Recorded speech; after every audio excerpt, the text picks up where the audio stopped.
The afternoon sun hung low over the city, casting long shadows across cracked sidewalks and flickering streetlights. School had just let out, and like every weekday, the streets around Jefferson High buzzed with the familiar chaos of backpacks slung over shoulders, laughter bouncing off brick walls, and the occasional shout of "Wait up!" as friends chased each other toward the bus stop. Among the crowd, one girl moved differently, not faster, not slower, just quieter. She didn't strut or shout. She didn't need to. Her presence wasn't loud, but it was steady, like the hum of a well-tuned engine. She wore faded jeans, scuffed sneakers, and a hoodie with the sleeves rolled up just enough to show the ink smudges from her sketchbook. In one hand, she clutched a worn canvas bag. In the other, a half-eaten apple from lunch. She walked with purpose, not because she was in a hurry, but because she knew exactly where she needed to be. The number 14 bus stop was her sanctuary, a small patch of cracked concrete under a crooked sign that read, Route 14, Downtown and East Side. It wasn't much, but it was hers. Every day she arrived 5 minutes before the bell, just to make sure she got her seat, second row, window side, far enough from the front to avoid the driver's glare, but close enough to the door to slip off quickly once her stop came. That seat meant more than comfort. It was her thinking space, her breathing room. While the world outside buzzed with noise, teachers yelling, phones dinging, rumors flying, this little corner on the bus was where she could finally exhale. She'd pull out her sketchbook, plug in her earbuds, and let the rhythm of the engine carry her away. Sometimes she drew cityscapes, sometimes faces, sometimes nothing at all, just lines and shapes that made sense only to her. Today was no different. The bell rang at 2:45 p.m., and by 2:50 she was already at the stop, leaning against the metal pole, eyes scanning the road for the familiar yellow roof of the Route 14. Around her, students milled about, some laughing, some arguing over who forgot to bring chips for the group project, others scrolling through their phones like their lives depended on it. She didn't join in, not because she thought she was better, but because she'd learned long ago that silence often spoke louder than chatter. The bus arrived right on time, its brakes hissing like a tired sigh. The doors creaked open and she stepped on without a word, flashing her student pass to the driver, a middle-aged man with tired eyes and a coffee stain on his shirt. He gave her a small nod. They'd done this dance 5 days a week for over a year. No words needed. She made her way to the second row, slid into the window seat, and let her bag drop to the floor. Outside, the world kept moving. Cars honked, a dog barked from a nearby yard. A vendor called out prices from his food cart. But inside the bus, for just a moment, everything stilled. She pulled out her sketchbook, flipped to a fresh page, and pressed her pencil to the paper. The first line was always the hardest, but once it came, the rest followed like rain after a drought. The bus filled slowly. A group of freshmen piled in, giggling about something that happened in gym class. 2 boys argued playfully over headphones. An older woman with grocery bags shuffled down the aisle and took a seat near the back. Life, ordinary and unremarkable, unfolded in real time. She liked it that way. No drama, no expectations, just motion and quiet. As the bus pulled away from the curb, she glanced out the window. The school shrank in the distance, its brick walls fading into the afternoon haze. She didn't hate school, not really. But it wasn't home either. Home was a small apartment on the east side, shared with her younger brother and her mom, who worked double shifts at the hospital. Home was warm meals, late-night study sessions, and the sound of her brother practicing piano even when he hit the wrong notes. But this bus ride, was hers alone. No one asked her to explain herself here. No one expected her to be funny or smart or anything other than exactly who she was. And who she was right now was a girl with a pencil in her hand and a mind full of thoughts too big for words. She sketched a tree, tall, twisted, with roots that spread wide beneath the ground. She'd seen one like it in the park last weekend, standing strong despite the storm damage. It reminded her of her grandmother who used to say, "Bend, but don't break." She smiled faintly at the memory and added a bird perched on one of the branches. The bus turned onto Maple Avenue, and the sunlight shifted through the window, warming her arm. She didn't notice the new passengers boarding 2 stops later. Didn't hear the raised voices or the heavy footsteps moving down the aisle. She was lost in her lines, in the soft scratch of graphite on paper, in the quiet world she'd built between 2 pages. But that peace wouldn't last. Because today wasn't going to be like every other day. Today, someone would try to take her seat, and with it, her dignity. And she, without planning to, without even raising her voice, would refuse. Not out of anger, not out of pride, but because sometimes the quietest no carries the loudest truth, and the world was about to hear it. The bus rolled to a stop near the corner of 5th and Oak, brakes groaning like they were tired of this route too. The doors hissed open and a gust of warm air rushed in, carrying the smell of fried food from the corner shop and the low thump of bass from someone's passing car. A group of older students stepped on, louder than most, shoulders squared like they owned the sidewalk even inside the bus. At the front of the group was a boy most people knew by reputation more than name. He wasn't the tallest, but he carried himself like he was, hoodie zipped halfway, earbuds dangling around his neck, eyes scanning the bus like he was looking for something, or someone, to entertain him. A couple of his friends followed close behind, laughing at something he'd just said, their voices sharp and full of false confidence. They moved down the aisle, not bothering to lower their voices. "Man, this bus stinks," one of them said, wrinkling his nose like he'd never smelled anything worse than worn seats and old sneakers. Another nudged a freshman out of the way without apology. Most passengers looked down, pretending not to notice. It was easier that way. But then the leader stopped. His eyes landed on the second row, on the window seat, on the girl with the sketchbook still open in her lap, pencil resting lightly against the page. She hadn't looked up when they boarded, hadn't flinched at the noise. She just kept drawing, calm in a way that seemed to irritate him instantly. He smirked. "Yo," he said, voice dripping with mock surprise. "You gonna sit there all day?" She didn't answer right away. She finished the curve of a branch in her drawing, then slowly lifted her eyes. Not scared, not angry, just present, like she'd been expecting this moment without knowing it. He took a step closer. "I said, you gonna move?" "That seat's got a better view for me." A few kids nearby shifted in their seats. One girl pulled her earbuds out just enough to hear. The bus driver watched in the rearview mirror but didn't say a word. This wasn't his fight, and he'd seen enough to know how these things usually went. She closed her sketchbook gently, placed it on her lap, and met his gaze. "No," she said, just one word. Quiet but clear, not shouted, not whispered. Said like it was fact, not opinion. For a second he looked confused, like he hadn't heard right. Then his expression hardened. "You heard me," he said, stepping closer, voice rising just enough to make sure everyone could hear. "Get up, that seat's mine now." She didn't move, didn't blink. Just sat there, spine straight, hands resting on her sketchbook like it was armor. "You think you're special or something?" he asked, leaning in slightly, trying to tower over her even though they were nearly the same height. "Nobody tells me no." She tilted her head slightly like she was really considering his words. Then she said, "I'm not telling you no because I think I'm special. I'm telling you no because it's my seat, and you don't get to take it just because you want to." The bus went quiet. Even the engine seemed to idle softer. A few rows back, someone fumbled with their phone, turning on the camera, but not in a flashy way. Just enough to catch what might happen next. He laughed, but it sounded forced. "Oh, so you're tough now? You gonna cry when I make you move?" She didn't flinch. "I'm not crying, and I'm not moving, so what are you gonna do?" That was the moment everything shifted, because he expected fear, expected her to shrink, to mumble an apology, to slide out of the seat like she'd done something wrong just by existing there. But she didn't. She stayed, calm, grounded like a tree in a storm.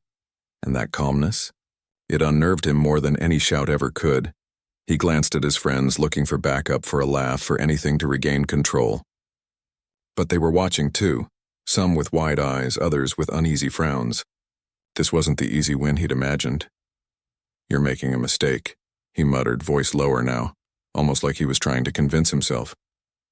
She didn't answer, just looked at him, really looked, and in that look was something he hadn't seen before. Respect for herself. Not arrogance, not defiance for show, just quiet certainty that she deserved to sit where she was, same as anyone else. And that, more than anything, threw him off balance. Because deep down, maybe he knew he didn't really want the seat. He just wanted to prove he could take it. Wanted to remind everyone, including himself, that he still held power in these small, everyday spaces. But power like that only works when people give in, and she wasn't giving in. Not today. Not ever. The bus rolled on, turning onto Elm Street, sunlight glinting off the windows. Outside life kept moving. Cars passed, a kid chased a runaway soccer ball. A couple argued on a porch, but inside time felt stretched thin, like everyone was holding their breath. He stood there for a few more seconds, jaw tight, eyes darting between her and the rest of the bus. Then with a grunt, he turned and stomped toward the back, muttering something under his breath that no one caught, and maybe no one wanted to. His friends followed, quieter now, less sure of themselves. She opened her sketchbook again. Her hand didn't shake. She drew a single line, straight, strong, unbroken. And just like that, the moment passed. But it wouldn't be forgotten, because sometimes the smallest acts of courage ripple farther than anyone expects. And this one, it was just getting started. The bus rolled forward again, the engine humming like it was trying to pretend nothing had happened. But inside, the air still felt charged, like the kind of quiet that comes right after lightning strikes, when everyone's waiting to see if thunder will follow. She kept her eyes on her sketchbook, pencil moving slowly across the page. Her hands were steady, but her heart wasn't. It thumped against her ribs, not from fear, but from the strange, buzzing awareness that something had shifted, not just between her and that boy, but in the whole space around her. People were watching, not staring exactly, just noticing, and that kind of attention, even when it's silent, can feel heavier than shouting. A few rows back, a girl about her age tucked her phone away, but not before glancing at the screen one last time, probably checking if the video had recorded clearly. Two boys near the middle whispered to each other, then fell quiet when she turned a page. Even the older woman with the grocery bag sat up a little straighter, her eyes soft with something that looked like pride. No one said anything. Not yet, but the silence wasn't empty anymore. It was full of unspoken thoughts, of questions hanging in the air. Would he come back? Would she say more? What happens now? She didn't know the answers. All she knew was that she'd done what felt right. Not brave, not heroic, just right. She hadn't wanted a scene, hadn't planned to make a statement. She just didn't believe someone should have to give up their space because someone louder walked in and demanded it. That wasn't how the world should work. And maybe deep down she'd hoped others felt the same. Then, without warning, the bus jerked to a stop. Not at a regular stop, too sudden for that. The driver had hit the brakes hard, and the whole vehicle shuddered like it was catching its breath.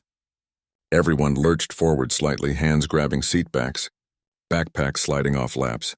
Before anyone could ask what was going on, the doors opened. He was back, not running, not yelling, but walking with that same stiff posture, like he was trying to convince himself he still held the upper hand.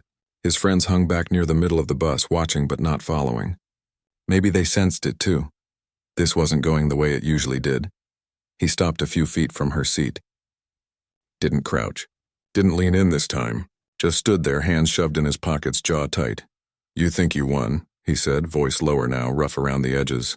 "But this ain't over." She looked up slowly. Not with anger. Not with smugness. Just with tired eyes that had seen this kind of thing before. Not from him maybe, but from others like him.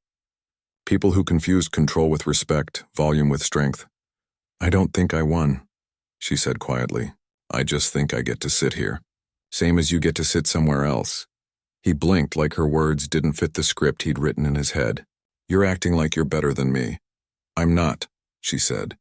"I'm just not moving." A beat passed. The bus idled. Outside, a siren wailed in the distance, fading fast. Then from the back, a voice cut through the quiet. "Leave her alone." It wasn't loud, just clear. A freshman girl, small, with glasses slightly crooked on her nose, stood up, gripping the seat in front of her like it was the only thing keeping her steady. Her voice shook, but she didn't sit back down. The boy turned, surprised. "What did you say?" "I said leave her alone," the girl repeated, firmer this time. "You don't own this bus. You don't own her seat, so stop acting like you do." A murmur rippled through the bus. Not loud, but real. Someone else shifted, then stood. Another girl, taller, arms crossed. "Yeah," she added. "We all paid the same fare. We all get a seat.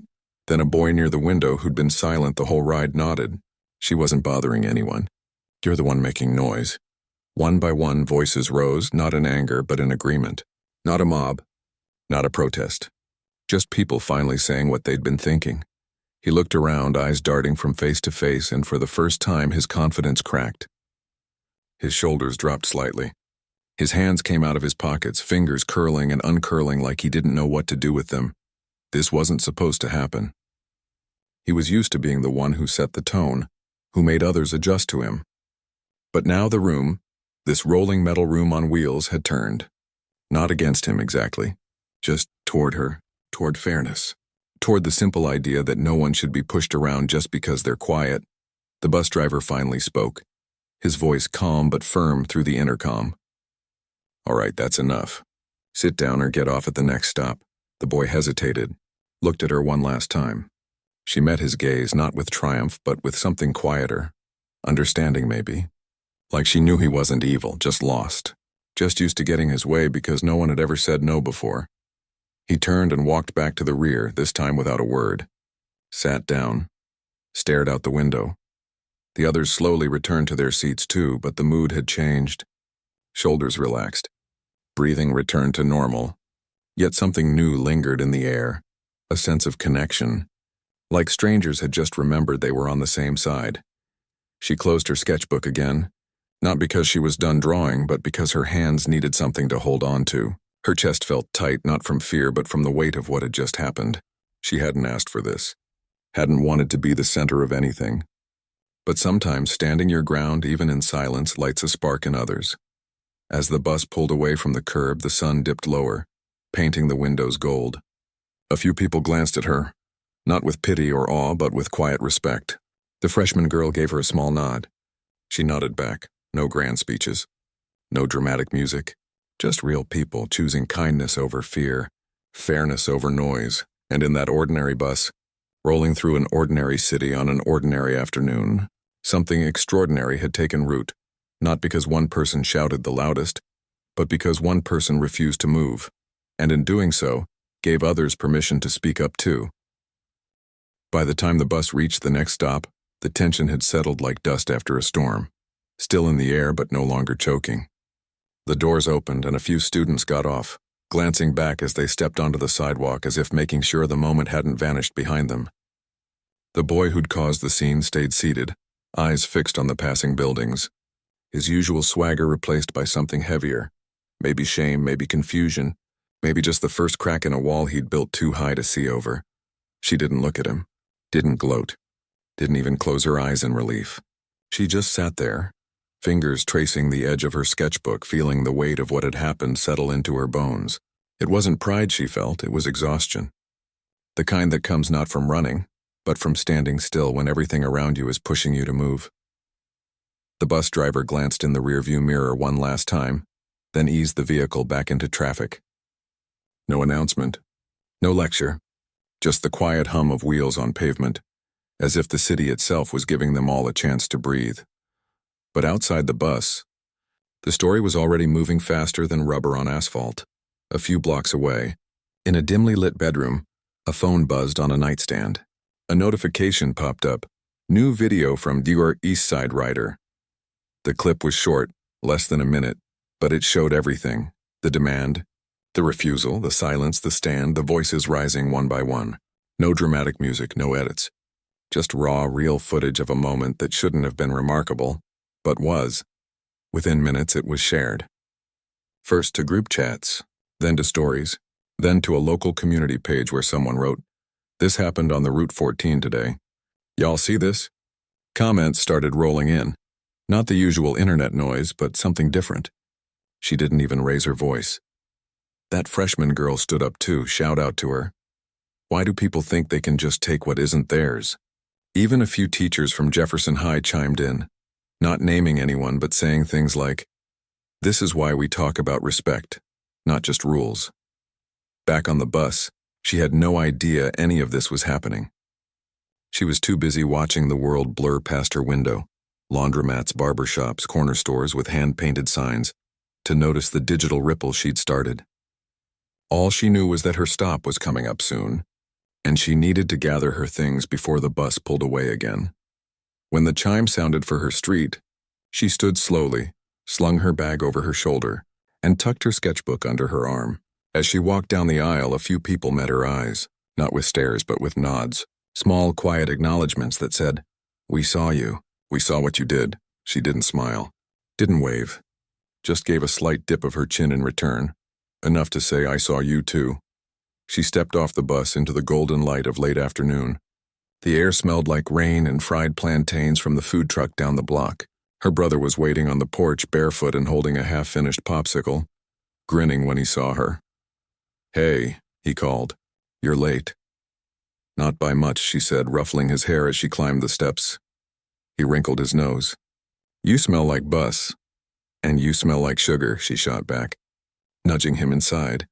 Their apartment was warm, filled with the low hum of the fridge and the faint sound of piano keys from the next room. Her mom practicing a new piece between shifts.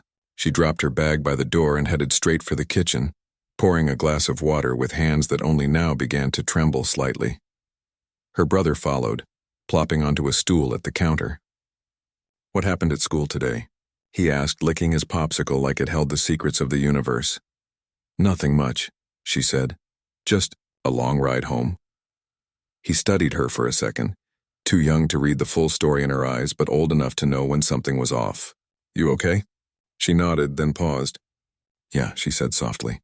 "I think I am." Upstairs, her phone buzzed in her bag, but she didn't check it, not yet.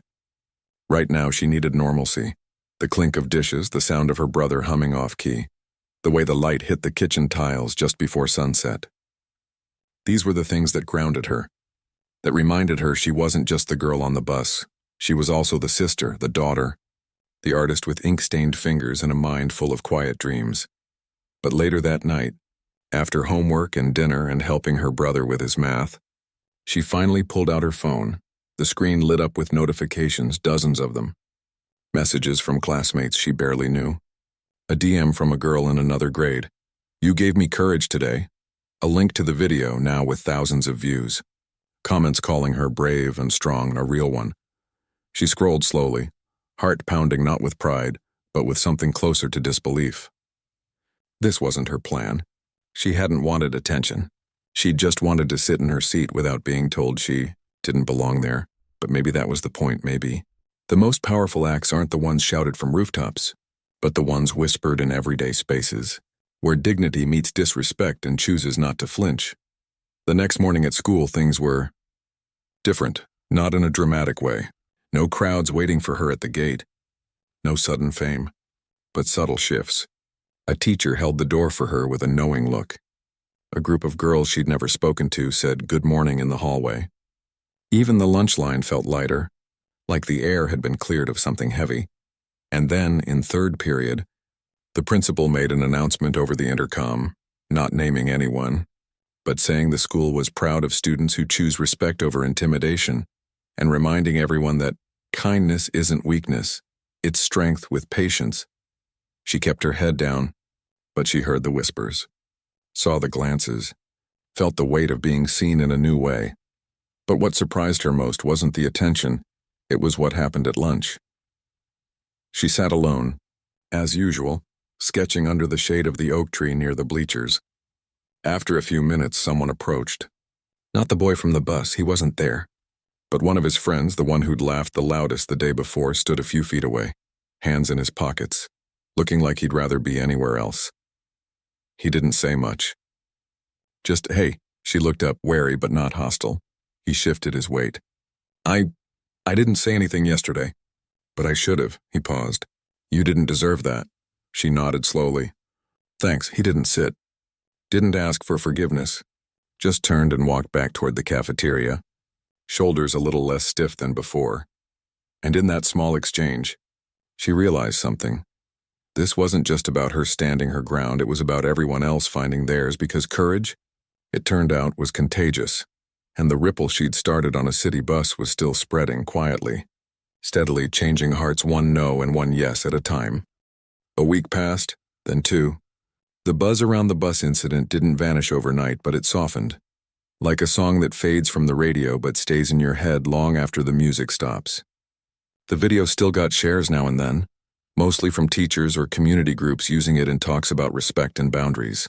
But at school, life settled into a new kind of normal, one where silence wasn't mistaken for weakness, and standing your ground didn't make you a target, but someone others quietly admired.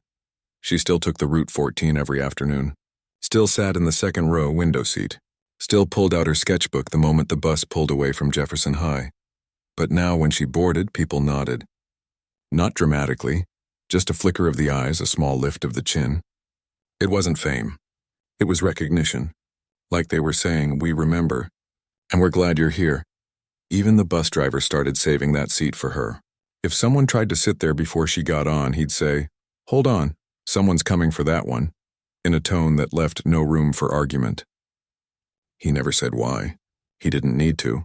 As for the boy who'd demanded her seat, he didn't ride the same bus anymore. Rumor was he'd switched to the Route 9, which took a longer path but avoided the stop near school. She didn't know if that was true, and honestly, she didn't care. She hadn't wanted him punished, just to understand that people aren't stepping stones. That dignity isn't something you earn by being loud. It's something everyone carries whether they show it or not. What surprised her more than anything was how things changed in the hallways. Not in big, dramatic ways, but in small, steady shifts. A group of freshmen who used to huddle in corners now walked with their heads higher. A boy who'd been teased for carrying a poetry notebook started reading his work at lunch. Even the lunchroom monitors stopped singling out certain kids for attitude when they were just tired or having a rough day. It wasn't perfect. There were still moments of meanness, still days when the weight of the world felt heavy, but something had cracked open, and light was getting in. One afternoon, as she walked home from the bus stop, her brother ran up beside her, breathless. "Did you hear?" he asked, eyes wide. "Hear what?" "They're putting up a new rule on the buses," he said. "Something about respectful seating and no intimidation. Ms. Rivera told our class it came from what happened on your bus." She stopped walking. "Really?" He nodded fast. "And they're going to talk about it in assembly next week. About how standing up for yourself and others is part of being a good person." She didn't say much. Just kept walking, hands in her pockets, thinking how strange it was that one quiet no could echo this far. That night, she sat on the fire escape with her sketchbook open, the city lights blinking below like stars that had fallen to earth. She wasn't drawing trees or birds anymore. Tonight she sketched hands, different sizes, different shades, some open, some clenched, some reaching out.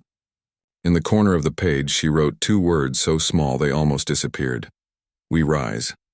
Not as a slogan, not as a battle cry, just as a reminder, to herself, to anyone who might see it, that change doesn't always come with fireworks. Sometimes it starts with a single person choosing not to move. A few days later, she got called to the principal's office. Her stomach dropped, not because she'd done anything wrong, but because offices like that usually meant trouble. But when she walked in, the principal wasn't sitting behind her desk. She was standing by the window holding 2 mugs of tea. "Come in," she said warmly. "I just wanted to talk, no reprimands. No lectures. Just a quiet conversation about what happened, how it affected others, and whether she'd be willing to share her thoughts at the upcoming student forum, not as a hero, but as someone who'd lived a moment many others recognized."